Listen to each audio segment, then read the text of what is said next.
局势再现波澜，印军将增派2万士兵到中印边境，为何张召忠认为印度是贼喊捉贼？敬请关注本节目了解详情。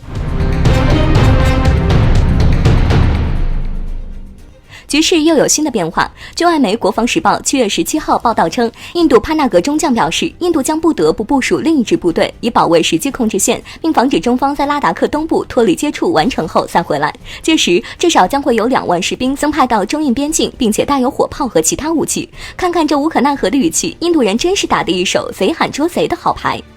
在此前中印双方举行的新一轮军长级会谈中，会谈结束后，中印双方将会就边境的各种事宜进行一次协商会议。由此可以看出来，其实估计印度也早就想要和谈了，毕竟对于印度来说，这样一直耗着也不是事儿。要知道，印度前线现在有着20万士兵等着吃饭呢，但为何局势逐渐平静之际，印军又开始出招了？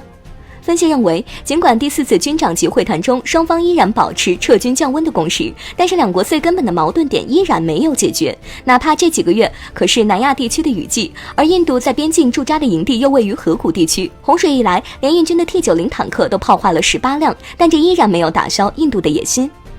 一直以来，印度就怀揣着一个大国梦想，但却并不是通过正常和平发展的方式来实现这一梦想，反而是通过挑起地缘冲突来进一步的提升自身影响力。巴基斯坦与印度的边境冲突就是印度挑起地缘冲突的具体表现之一，中国也成为了印度挑起地缘冲突的国家之一，所以印度一直没有放弃通过各种行动来强调其立场上的强硬。